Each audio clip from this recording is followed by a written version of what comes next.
Hello, I'm Charles Randolph, and welcome to the channel. Tonight, we have an interview with a kind man named Craig Guider, or as he said friends call him, Gremlin. Following the interview, a short dialogue about its content. But first, to set the stage for this interview, shortly after the election, Jack and I went to downtown Portland, where we originally sought to interview protesters. However, to no avail, none arrived. We decided to visit Powell's bookstore, and on the way, at a stoplight, a man caught my eye. He sat outside, back resting upon a pole with a calm dog to his left, depicting a sense of comfort in his space. I wondered how this election may affect Gremlin, if any. I'd like to thank Gremlin for sharing his thoughts and his space with us. And of course, Jack. If it weren't for his persistence and continued support, it would not have happened. Here is the result. To introduce yourself, Gremlin?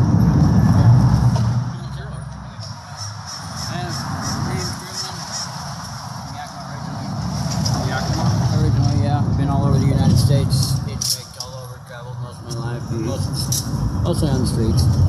Got kids, that kind of thing, but yeah. So I think one thing that often goes on in elections is everybody is so focused on the presidential candidates, what they are doing and what they're basically selling to the people. No, that's all it is. Who's got more money, who can sell themselves the best, advertising, marketing.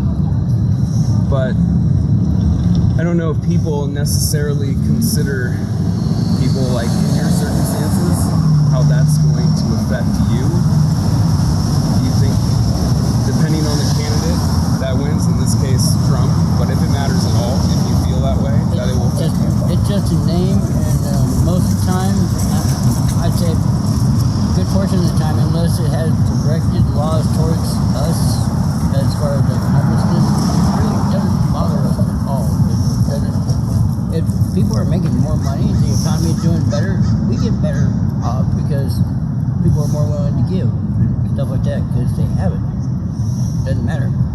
Whoever the fucking name is that's attached to the political whatever the fuck that's doing anything, as long as everybody's making money, everybody gets happy.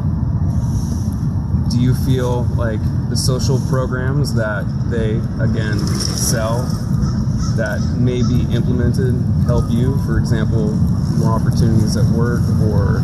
See, one thing I've noticed, like specifically in this town alone, they have a lot of services and pick and choose when they want to use them.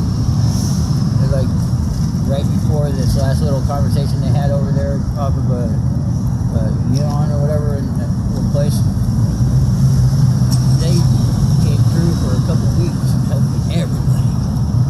And then after that little convention, and now they get rid of everybody. But using their rapid response to move everybody out. They throw their ass in jail and shit. Do you feel like it's the people's responsibility to provide those things? I think it would be the people's responsibility to provide us some space to live on our own. We're not causing a hassle or causing an issue. Why the hell are you causing our issues? So like a private space set aside for you in the community? It doesn't even have to be set aside. If like we post up next to a business and the business don't bitch, why the fuck are you bothering us? You know, if they don't care about us kicking it, why the hell should you? It's their property, even though like I guess like 10 feet from the curb is allotted towards city, county, bullshit, yada yada yada. You still pay for it. You know, if your fence line goes to that curb, it's still your property, regardless of who it's allotted for. So if they don't give a shit, why the hell did they give a damn? Like, now, pretty much I've noticed that people that complain the most are the ones that have the oldest money. They don't want to see us street urchins, however you want to call them. You think it's more of like a visual thing? They're guaranteed. Guaranteed. If they see us more, they are more apt, they're more apt to attack everybody if they see it. Especially after this whole, come on, come get high, we don't care. And then, wham, we care now, and you're going to jail. That was like almost entrapment at the state levels. So you feel that people perceive you, and especially people in certain social classes, perceive you as dirty? Guaranteed. Oh yeah, of course. Or like, there's, from what I've been told, I haven't seen it personally,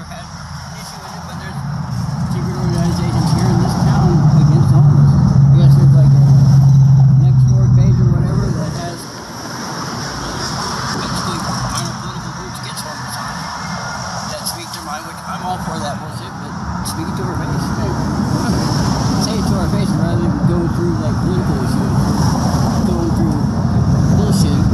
Come at us. If you got a problem with us, do it to ourselves. You got a problem with us, do it to yourselves.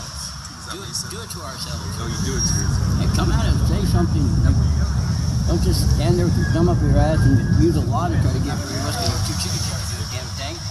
Do you feel like there's more animosity from one party or another?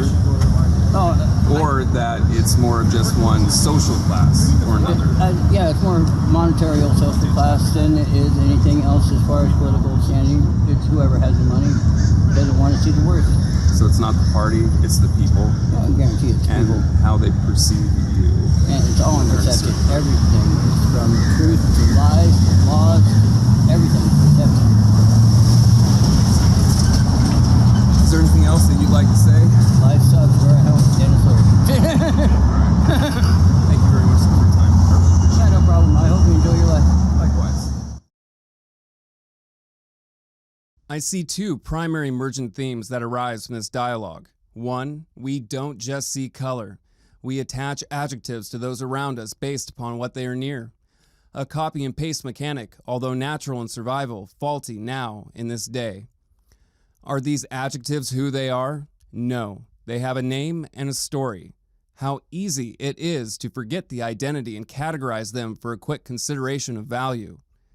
Second, we can take away that it's not the party that necessarily determines the effect to the people. It's the social class. How often do the affluent spend their time in a space I just spent?